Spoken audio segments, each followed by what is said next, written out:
Thank you, Mr. Chairman. Dr. McCary, how many, let me start with this. What's the budget at CDC? Do you happen to know that? CDC, it's about $9 billion, sir. How about at NIAID? What's the budget there? $6 billion. 6 billion, 9 billion at CDC, 6 billion NIAID. What about NIH? What's the budget there? Between 42 and 43 billion. 42 and 43. So I do the quick math. That's like 58 billion dollars. That's annual, right? Annual. Okay. And you know how many people work at CDC? CDC and NIH together, about 30,000 people. 30,000. What about if you add in NIAID? Do you know how many that is? Or they're part of NIH as well, right? So 30. What was that number? That's right. That's right. 31,000 people between CDC and NIH. 31,000 people spending $58 billion a year. Why hasn't our government done a study on natural immunity? If I can be honest, Representative Jordan, I don't think they want to know the answer. It would undermine the indiscriminate vaccination policy for every single human being, including extremely low risk people. So, how many Americans have got COVID since we've had this virus? Do you know? North of half of Americans, based on a Columbia University study that showed 1 in 3 had COVID at the end of last year, a year ago. So there's certainly a sufficient sample size to do a study, and there's 57 to 58 billion dollars. You could use some of that money to do a study. And then, of course, you got 30-some thousand people who could conceivably do a study on a pretty fundamental question. Now, I think I saw in your opening statement that you're actually doing a study on natural immunity. Is that right? That's right. With private funding, Johns Hopkins, my research team is doing a study. Okay, so there's no grant money coming from CDC, NIH, nothing like that? No, sir. And are any of these 30-some thousand employees helping you with your study? No, sir. Now, other countries, if I understand, I think this was in your opening statement as well, other countries have done this study. Is that correct? Most of our learnings come from Israel and other countries. Yes, sir. And what have they found? Let's start with the Israel study. If you could just refresh my memory. What did Israel find? The Israel study is the largest study done worldwide, and it found that natural immunity adjusted for age and comorbidity is 27 times more effective than vaccinated immunity. And they just put out on December 5th another study, follow-up study, again affirming similar results, that natural immunity is stronger than vaccinated immunity.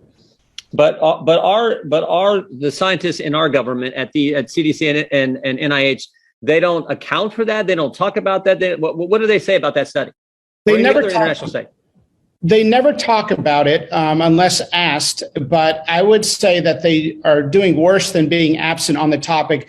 They are undermining natural immunity through 2 studies that the CDC did that are so flawed, that are so poorly put together. Honestly, they would not qualify for a 7th grade science fair. The results cannot be derived from the data. And it's a disgrace that those 2 studies were put out because it undermines the larger body of science. So they won't talk about international studies that conclude that natural immunity is 27 times better than the vaccine, but they will do some bogus, in your words, some 7th grade science experiment studies using some of those 33,000 employees and using some of that $58 billion of the American taxpayer money. They will do that. Is that fair?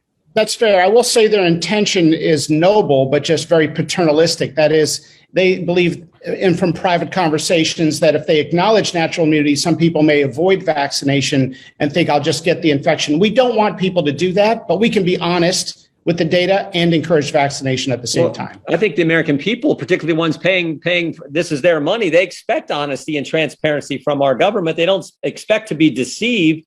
So, this is what gets me. We can spend money. Some of that $58 billion and some of the resources at NIH and CDC can be used to fund gain of function research and give a grant to EcoHealth, who then sends some of that money to a lab in Wuhan, China. That's just fine, but we can't find any resources to deal with a fundamental question about natural immunity, and so much so that you have to go out and get private funding to do it yourself. That's right. The NIH spent twice as much money on aging research last year, the year of COVID, more than they spent on COVID research. This would be laughable if it wasn't so serious. And the implications when you think about these mandates and everything else that's happening, what it's doing to our economy, not to mention just being honest with the American people who, after all, it's their money. But yet we have the head guy, Mr. Fauci, Dr. Fauci, saying, I represent science, but he's afraid to actually do the science and do the studies that need to be done to answer this question. And we have to rely on international studies and your private study to get the truth to the American people. We've subjected 72 million children to intense restrictions for 2 years, yet we don't have the most basic research. We've never had an NIH funded study on masks in kids, and we've never had any information revealed by the CDC on whether or not any healthy child has died of Doctor, COVID.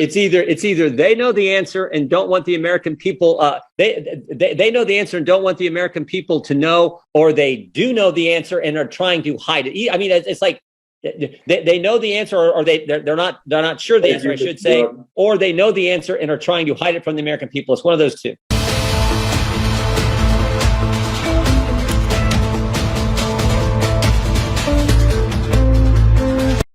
For Safe Streets and our community, I want to say thank you for the infrastructure bill, for the action you're taking to make our streets safer.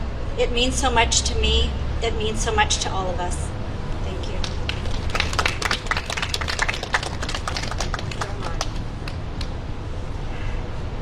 Thank you so much. It says so much when we talk about what Julie described. The eloquence of your statement and speaking for Families for Safe Streets, the tragedy that they underwent. One of them said to me, this isn't about an accident. Some of this is a decision on the part of somebody to run a red light and speed and the rest of that. So we have to be prepared in every possible way. And yes, sometimes it's an accident, but not always. And a person who knows that very well is Jeffrey Tumlin, who's the director of San Francisco Municipal Transportation Area. Thank you so much. Where's Jeffrey? Thank you, Jeffrey. Let's hear for Jeffrey for keeping San Francisco moving and in a way that is safe for bicyclists, pedestrians, for people in cars and the rest. And during the Q&A, he'll take all the hard questions because he tells us a beautiful story about what's happening at 2nd and Bolson. But now it's my honor to introduce Representative DeSaulnier, who is a member of the Transportation and Infrastructure Committee of the Congress of the United States. He brought to that committee his experience as a local official, as a member of the state legislature. This is if. So in any case, Mark DeSaulnier.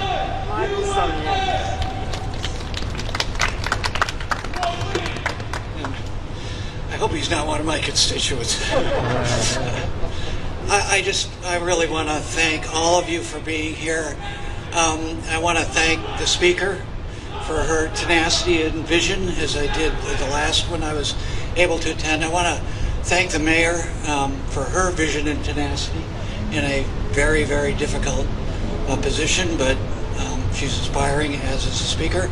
And Julie, thank you so much for your career, your vocation, and your heartfelt story about your experience. And to all of you, as the speaker said, through your experiencing, you're helping save lives. And I do want to thank somebody who, as a staff person who helped mentor me, this probably won't appreciate me calling her out, but Kate Breen, she's shaking her head. But we used to serve together when I was an MTC commissioner, and she was a wonderful staff person, and now she is working with San Francisco to make sure these projects are done. So this is really a vision, and it's time, as the mayor said, and as the speaker has done so with her usual tenacity, for the federal government to re-engage in this infrastructure, to re-engage in a way that we historically did when I started in transportation, longer than I would like to admit, where the federal government, the model was almost 75% from the federal government, 25% local and state. And here in San Francisco and the region, representing an East Bay district and representing Contra Costa County, where we have passed super majority self-help sales tax to invest, where the state has done that, where the mayor just mentioned she's doing it again. So now the federal government is back, thanks to our leadership. And this whole systems management not only will save lives, but will help everyone's quality of life.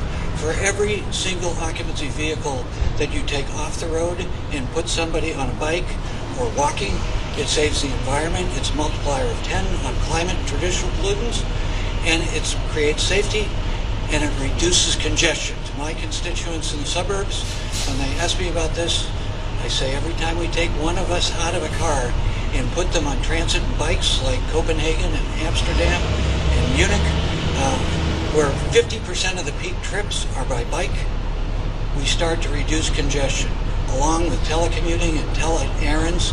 But this is how we address our transportation challenges here in the Bay Area.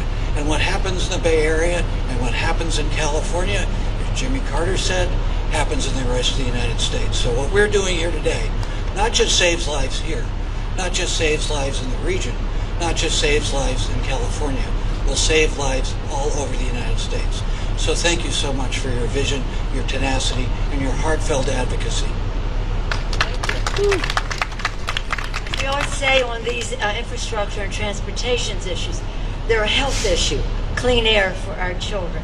They're a safety issue in terms of what we're talking about here today. They're a jobs issue, and the jobs that are created to do all of this. They are a quality of life issue by getting more cars off the roads and more people safely making their own choices about walking or bicycling and the rest. So much is served by all of this. And here to talk about Walk San Francisco, its Executive Director, Jody Medeiros. I referenced her in my remarks. I want to salute her leadership and all with whom she works in Walk San Francisco. Jody Medeiros.